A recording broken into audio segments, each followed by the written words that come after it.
On Sunday Night Football, the Eagles pulled Jalen Hurts to give Nate Sudfeld playing time. According to Doug Peterson, that was the reason behind it. He said they went in all week with the plan to give Nate Sudfeld some playing time.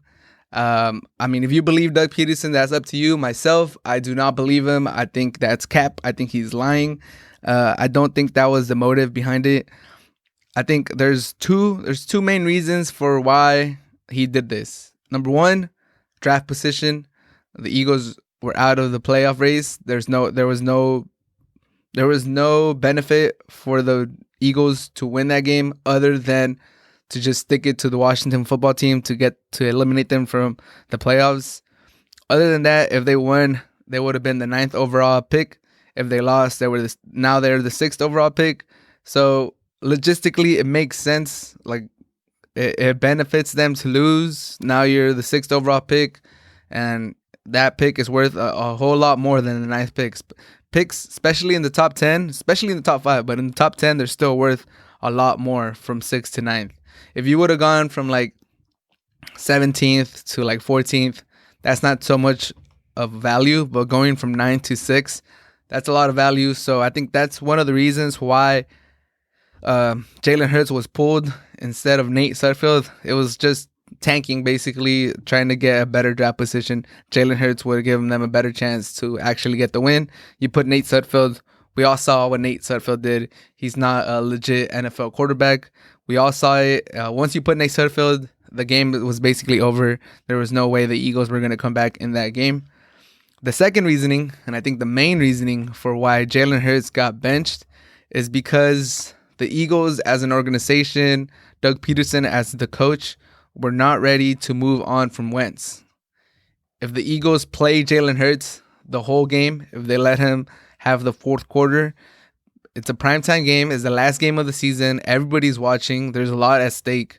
We all know not just Eagle fans and Washington football team fans are watching, but Sunday Night Football is like the most watched game of any week of the NFL. Any week, the Sunday Night Football game is the most watched game any week of the NFL season. So it was already going to be a large audience. Eagle fans were watching. Washington football fans were watching.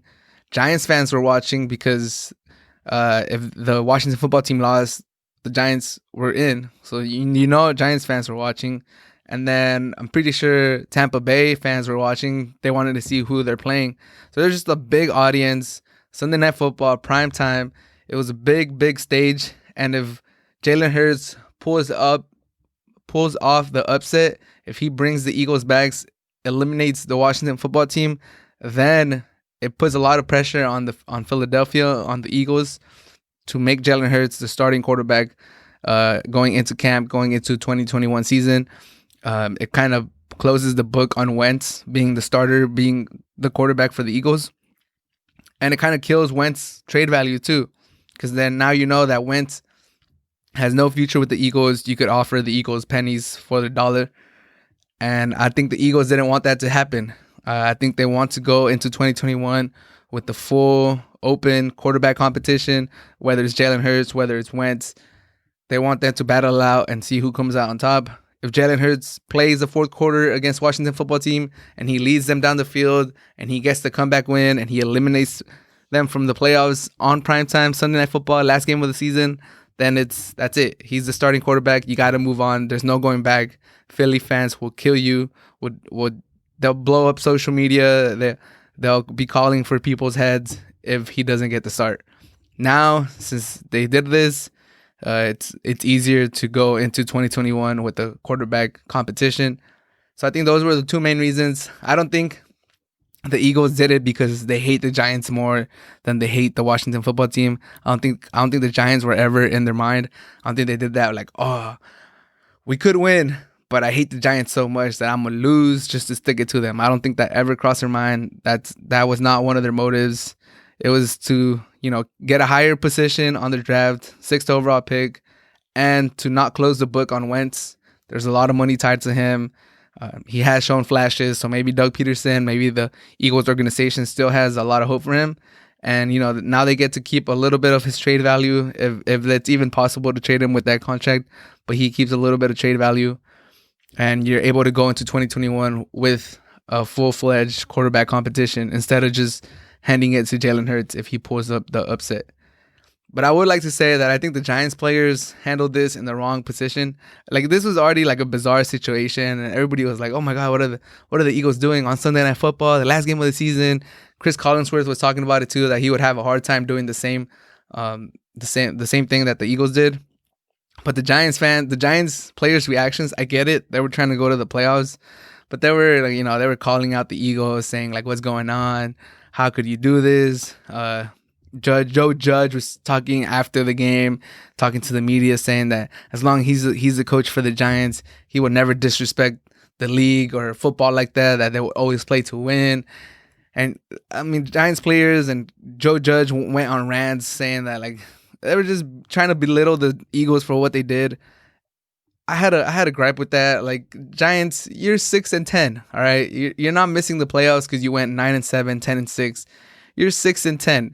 There's any other season you should not even be in contention. I believe they're like the 10th or 12th overall pick now. That's where they belong. They're a 6-10 team. Like, you should be lucky to even still be in consideration, let alone make the playoffs. Like, what gives you the right to think that you're supposed to go to the playoffs or anything? Like, you're 6-10. You were gonna get destroyed by Tampa Bay either way.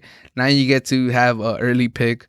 Like, come on, read the room. You're 6-10. The ones who should be actually upset are the Dolphins because they're 10-6 and now they're out.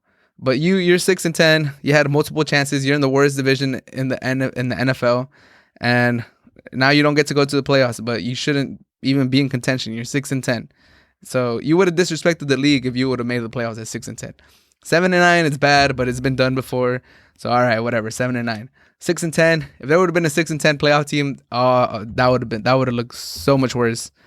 And I mean, I just don't get how Giants players and coaches could be on their high horse saying that they wouldn't disrespect the league. I don't know. I found that a little upsetting. Like, come on, you're 6-10. Just go home. Use your offseason to build a better team so you don't finish 6-10. Anyways, I digress. That's it for the Eagles. Crazy stuff. Who's going to be the starting quarterback for the Eagles going 2021? Let me know down below.